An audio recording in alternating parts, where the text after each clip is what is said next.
नमस्कार। Uttar Pradesh assistant professor के जो लोग एग्ज़ाम दे चुके हैं और इंटरव्यू की प्रिपरेशन कर रहे होंगे या रिजल्ट का वेट भी कर रहे होंगे, और आप सभी को पता है कि 28 जुलाई से आप सभी की कॉपियाँ चेक होनी शुरू हो गई थी। जैसा कि आयोग ने नोटिस के माध्यम से बताया था कि वो 28 जुलाई से ठीक है आपकी कॉपियों को मूल्यांकन शुरू कर दिया है। और रिजल्ट की जानकारी ये कब तक देंगे इसके बारे में इन्होंने नहीं बताया था कि इसका रिजल्ट कब देंगे। 28 जुलाई यानी कि आज के डेट में देखें तो लगभग 12 से 15 दिन हो चुके हैं कॉपियों को चेक करने में, और होप कि ये अगस्त में ही रिजल्ट को भी दे दे। ठीक है, अगस्त में ही आपका रिजल्ट दे दें, और रिजल्ट के साथ साथ आपका ये आंसर जो फाइनल आपकी की होगी उसको भी देंगे। साथ ही साथ ये आपके इंटरव्यू का शेड्यूल भी देंगे।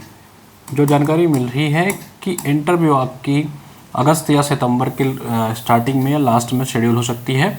बाकी आयोग के बारे में टिप्पणी करना कुछ सही नहीं होता है, क्योंकि इनका कोई भी काम समय से नहीं होता है। चलिए, आज हम लोग जो बहुत महत्वपूर्ण चीज़ जो बात करने चल रहे हैं वो है कि असिस्टेंट प्रोफेसर का जो यूपीएचएससी का इंटरव्यू होने वाला है उसमें कुछ प्रश्न होते हैं जो कोई भी विषय का विद्यार्थी हो, ठीक है, किसी भी विषय का विद्यार्थी हो, उससे ज़रूर पूछा जाएगा। ऐसे कुछ प्रश्नों का संकलन मैंने अपनी टीम से पता करके, या जो लोग इस परीक्षा को क्वालिफाई कर चुके हैं या जो इस परीक्षा को देने वाले हैं या इंटरव्यू दे चुके हैं उनसे डिस्कस करके मैं कुछ ऐसे प्रश्नों को लाया हूं जो अक्सर आपके इसके इंटरव्यू में पूछे ही जाएंगे। इसके अलावा हरियाणा असिस्टेंट प्रोफेसर की जो लोग तैयारी कर रहे हैं भाई, हरियाणा वाले जो हैं वो भी हमारे इस इंटरव्यू का, हमारा जो इंटरव्यू का बैच चल रहा है, जो इंटरव्यू का गाइडेंस बैच है हमारा UIP, ठीक है, उसके बारे में आपको अभी दिखा भी दूंगा थोड़ी देर में। तब इसके बाद हम अपने इस पर डिस्कस कर लेते हैं। बहुत सारे लोग पूछ रहे हैं कि इंटरव्यू का कोई बैच आपके पास है, हरियाणा वाले पूछ रहे हैं।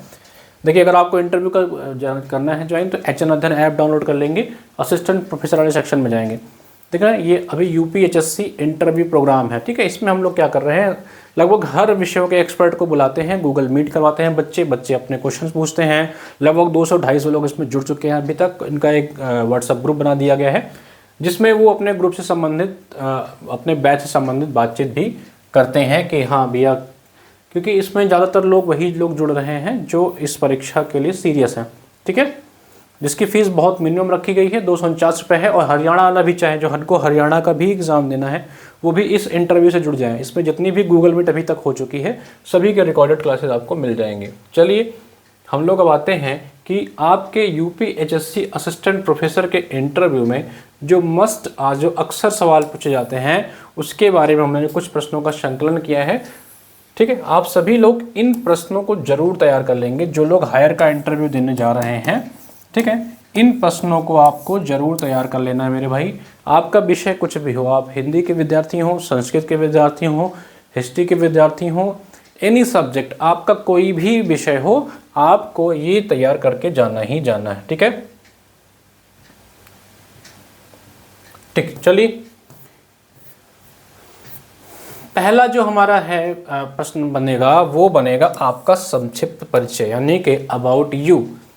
संक्षिप्त परिचय, ब्रीफ इंट्रोडक्शन, अपने बारे में आपको बताना है। आपको इसमें अपना नाम बताना पड़ेगा कि भैया आपका नाम क्या है, आपकी शैक्षिक योग्यता यानी कि आपके एजुकेशनल क्वालिफिकेशन क्या है, आपका कोई एक्सपीरियंस रहा है किसी चीज़ में, टीचिंग में, तो वो बताना पड़ेगा। अपने विषय में आपको क्या रुचि है, क्या उपलब्धियां हैं, ये सब आप अपनी हॉबीज, रिसर्च इंटरेस्ट, ये सब चीज़ें आपको इसमें इंक्लूड करना पड़ेगा।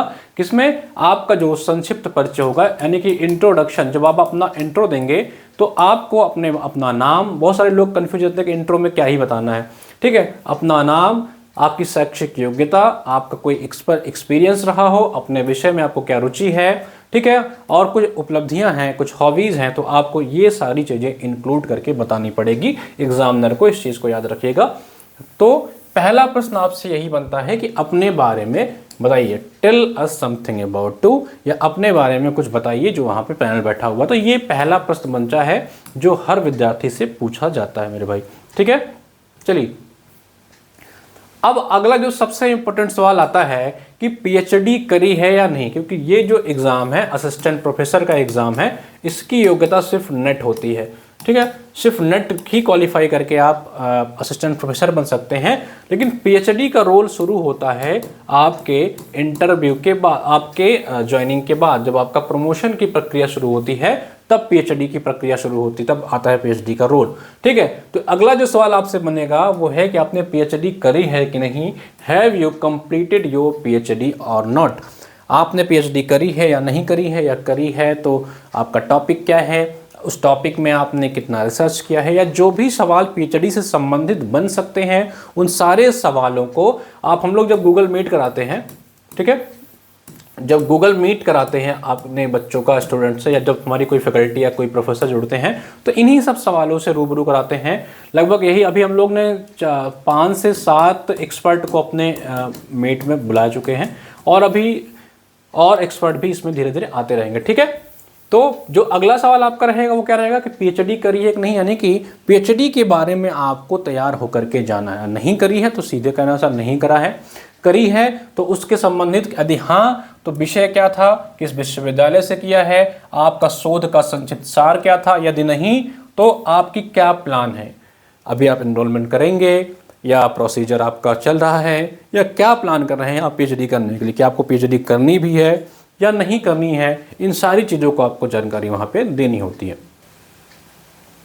ठीक है मेरे भाई, चलिए, तो इसी से संबंधित एक और सवाल बन सकता है कि पीएचडी का आपका, अगर आपने बोल दिया अक्सर करी है या नहीं करी या मुझे करनी है, तो पूछ सकते हैं कि पीएचडी का आपके कैरियर में क्या इंपॉर्टेंस है, क्या रोल निभाएगा पीएचडी आपके इस जर्नी में। जब आप असिस्टेंट प्रोफेसर बन जाएंगे तो पीएचडी की क्या भूमिका होगी, ऐसे प्रश्नों को भी आपको तैयार करके जाना है एग्जामिनर के सामने। तो ये ऐसे प्रश्न का संकलन मैं लेके आया हूं जो आपसे जरूर पूछे जाएंगे, चाहे आपका जो विषय हो। इसलिए मेरे भाई इन सारे प्रश्नों को अच्छे से प्रिपेयर करके जाइएगा, इन सारे प्रश्नों का। ठीक है, चलिए अगला जो सवाल बनता है वो है कि शिक्षण के अलावा आप और क्या कर सकते हैं, other than teaching what can you do. ठीक है, उनका कहने का मतलब है कि अगर आपको मान लीजिए आप एज अ प्रोफेसर ज्वाइन कर लेते हैं तो शिक्षक यानी कि शिक्षण कार्य के अलावा आपको और किस कार्य में आपकी एक्सपर्टी हो, आपको और कौन से काम दिए जा सकते हैं। जैसे रिसर्च पब्लिकेशन क्या काम कर सकते हैं आप, एकेडमिक एडमिनिस्ट्रेशन वाला काम, मान लीजिए कि आपको आप एचओडी बना दिएगा अपने विभाग में। आप जाते ही मान लीजिए आपका कोई ऐसा विभाग था जहां जाते ही आप सबसे सीनियर फैकल्टी बन गए, तो आप एचओडी बन गए अपने विभाग के, तो क्या एडमिनिस्ट्रेशन वाला काम आप कर पाएंगे। करिकुलम डेवलपमेंट क्या बच्चों का जो होता है एक्स्ट्रा करिकुलर एक्टिविटीज़ होती हैं, क्या उसको आप कराने में सक्षम हैं। ठीक है, स्टूडेंट के मेंटोरशिप, क्या आप उनकी काउंसलिंग कर सकते हैं। सिर्फ देखिए शिक्षक का काम या प्रोफेसर्स का काम सिर्फ पढ़ाना ही नहीं होता है, आपको बच्चों का हर तरीके से विकास करना होता है। तो कहने का मतलब है कि वो आपसे इस चीज़ के बारे में जानने के लिए उत्सुक हो सकते हैं मेरे भाई कि अदर देन टीचिंग आप और किस रोल में बच्चों के लिए काम कर सकते हैं।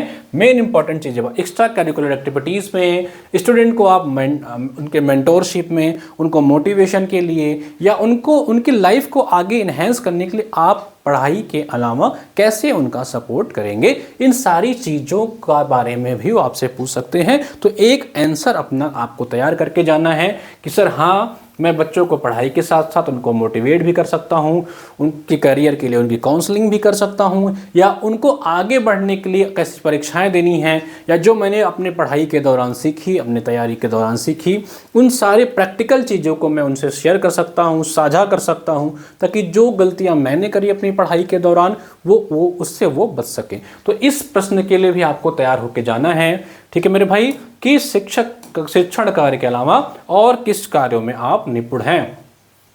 ठीक है, अगला है कि पोस्ट ग्रेजुएशन में स्पेशल पेपर या टॉपिक, आपका जो पोस्ट ग्रेजुएशन रहा है, ठीक है, उसमें आपका स्पेशल पेपर क्या कोई रहा है या स्पेशल पेपर और topic in your post graduation. जैसे मान के चलिए आपने पीजी में हिंदी साहित्य से किया है, हिंदी साहित्य से किया है पीजी, ठीक है, हिंदी साहित्य से कोई मान लीजिए आपने कहानी का स्पेशल टॉपिक पढ़ा है, ठीक है, या कविता पढ़ी है। इसी तरह इतिहास के विद्यार्थी हैं, ठीक है, इतिहास के मान लीजिए मॉडर्न हिस्ट्री के विद्यार्थी हैं, ठीक है, तो उन्होंने किसी जो स्वतंत्रता सेनानी है उस पर कुछ स्पेसिफिक, जो मतलब कुल मिला कहने का मतलब ये है कि आपके पीजी में कोई स्पेशल पेपर अगर आपने पढ़ रखा है तो उससे संबंधित भी प्रश्न आपको तैयार करके जाना पड़ेगा। आपने पीजी में चुना हुआ विशेष विषय बताना है, क्यों चुना, उसका महत्व क्या है, इससे जुड़ा आपका रिसर्च या प्रोजेक्ट कुछ है तो उसके बारे में जानकारी आपको देनी पड़ेगी। तो जो आपका अगला प्रश्न बनता है कि स्पेशल पेपर आपका जो पीजी में रहा है उसको भी आपको ध्यान में रख करके जाना है। इन प्रश्नों का आपने पीजी में उसे क्यों चुना, उसका महत्व क्या है, या उससे जुड़ा आपने कोई प्रोजेक्ट कार्य किया या नहीं किया, इन सारी चीज़ों को आपको बताना है। अगर आपने अच्छी यूनिवर्सिटी से पीजी किया होगा तो इन सारी चीज़ों को आपको जानकारी होगी।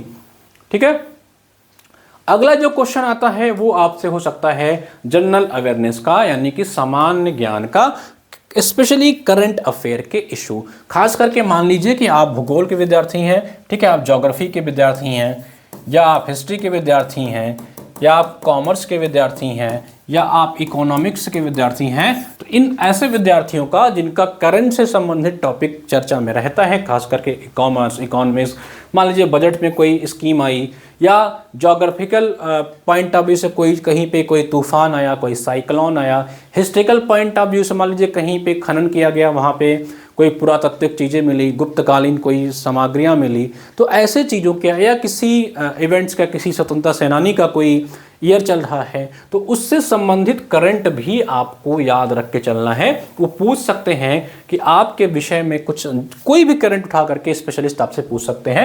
करंट अफेयर नेशनल इंटरनेशनल पूछ सकते हैं, education policy changes, subject specific latest development, जो मैंने आपसे बताया कि आपके सब्जेक्ट से संबंधित कोई करंट चीज़, लेटेस्ट डेवलपमेंट चल रही है तो वो भी आपसे पूछी जा सकती है।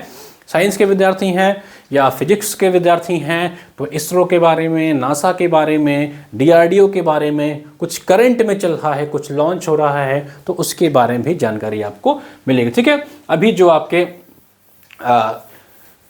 ये सब सारे लोग गए थे ना, आपके शुभांशु शुक्ला वगैरह जो गए थे, ठीक है, इन सब चीज़ों के बारे में थोड़ी जानकारी ले लीजिएगा भैया, कैसे गए, किससे गए, ठीक है, क्या उनकी स्ट्रेटजी थी, किस काम के लिए गए, ऐसे करंट 5-6 महीने करंट अफेयर आपको पढ़ के जाना है।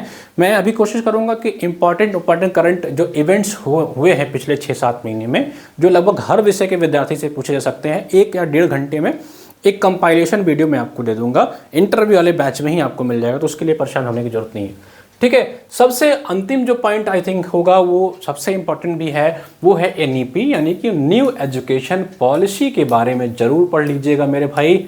और याद होगा आपको कि आपके जो आपकी परीक्षा हुई थी किसी विषय के जीएस में, तो एनईपी से करीबन 6-7 प्रश्न बना दिए गए थे। 5 प्रश्न मैंने देखा था किसी एग्ज़ाम में थे, अब किसका सब्जेक्ट था मुझे नहीं याद है, लेकिन खूब प्रश्न पूछे गए थे आपके एनईपी जीएस वाले सेक्शन से, तो ये आपके इंटरव्यू में भी बहुत अच्छे से काम आने वाला है, इसलिए एनईपी भी तैयार करके जाइएगा। इससे संबंधित क्या मुख्य बातें हैं, हायर एजुकेशन पे इसका क्या इम्पैक्ट पड़ेगा, आपके विचार इसमें क्या हैं, आपके सुझाव क्या हैं, या इसमें क्या ड्रॉबैक हैं, आप इसमें क्या रिकमेंडेशन देना चाहते हैं, इन पॉइंट्स पे भी आपको याद चीज़ें मतलब याद करके नहीं जानी है, मतलब समझ के जानी है। ठीक है, आपके विषय से संबंधित न्यू एजुकेशन पॉलिसी में क्या इम्पैक्ट पड़ रहा है, हिंदी साहित्य के विद्यार्थी हैं, कॉमर्स के विद्यार्थी हैं तो एनईपी का क्या इम्पैक्ट पड़ेगा कॉमर्स के विद्यार्थी में, ये सब चीज़ों को आपको तैयार करके जाना है। इन्हीं के तैयारी आपके इंटरव्यू बैच में जब हमारे एक्सपर्ट आते हैं तो आप उनसे सुझाव लेते हैं और आपसे वो यही सारी चीज़ें बताते हैं। तो ये रही सारी बातें जो हमने करी हैं कि आपको इंटरव्यू में क्या क्या तैयार करके जाना है। सबसे पहले आपको एक बार हम दिखा देते हैं समरी में, अपने बारे में एक ब्रीफ इंट्रोडक्शन देना है। सेकंड चीज़ क्या है, पीएचडी के बारे में आपको बताना है, आपने पीएचडी करी है नहीं करी है, आपका क्या प्रोग्राम है, क्या आगे करना है आपको, वो उसके बारे में जानकारी आपको रखनी है। ठीक है, शिक्षण कार्य के अलावा आप और किस काम को कर सकते हैं, बच्चों को कैसे मोटिवेट करेंगे, कैसे उनको गाइड करेंगे, कैसे उनका काउंसलिंग करेंगे। साथ ही साथ अगर आपके पीजी में कोई स्पेशल टॉपिक आपने पढ़ा रखा है तो उसके बारे में आपको पढ़ के जाना है। जीएस के बारे में आपको यानी कि करंट अफेयर के बारे में आपको जानकारी रखनी है, खास करके जो बहुत बहुचर्चित इंपॉर्टेंट मुद्दे इश्यूज रहे हैं और आपके विषय से संबंधित कुछ करंट अफेयर में रहा है, डेवलपमेंट हुआ है उसको, और अंतिम रूप से आपको एनईपी यानी कि न्यू एजुकेशन पॉलिसी के बारे में जानकारी रखनी है मेरे भाई। इन सारी चीज़ों को तैयारी करते रहिए, समय आ गया है, जल्द ही आपका इंटरव्यू भी होगा। इंटरव्यू बैच से जुड़ना चाहते हैं तो जुड़िए, बहुत मिनिमम फीस रखी गई है ताकि मैक्सिमम विद्यार्थी को हम लोग जोड़ पाएँ और एक अच्छा रिजल्ट आपको, एक अच्छे रिजल्ट में आपका जो रिटन परीक्षा है, कभी कभी क्या होता है कि इंटरव्यू के कारण आपका चयन नहीं हो पाता है, 2 से 3 नंबर से आपका चयन रुक जाता है, ऐसी स्थिति ना आए इसके लिए हम लोग ने एक इंटरव्यू गाइडेंस प्रोग्राम रखा हुआ है मिनिमम शुल्क पे 249 रुपये में, ताकि मैक्सिमम विद्यार्थी जुड़ें, उनको लाभ मिले। हरियाणा वाले जो एग्ज़ाम देने जा रहे हैं वो भी इससे जुड़ जाएं। ये सिर्फ आपके यूपी के लिए नहीं है, ये असिस्टेंट प्रोफेसर के लिए इंटरव्यू का प्रोग्राम है। तो आप चाहें तो जुड़ सकते हैं, अपनी तैयारी कर सकते हैं। आइए जुड़िए, आप सभी का स्वागत है, शुभकामनाएं। रिजल्ट भी बहुत जल्द आएगा, इंटरव्यू बहुत जल्द होगा। मान के चलिए कि 30 दिन में बहुत कुछ बदलने वाला है। धन्यवाद।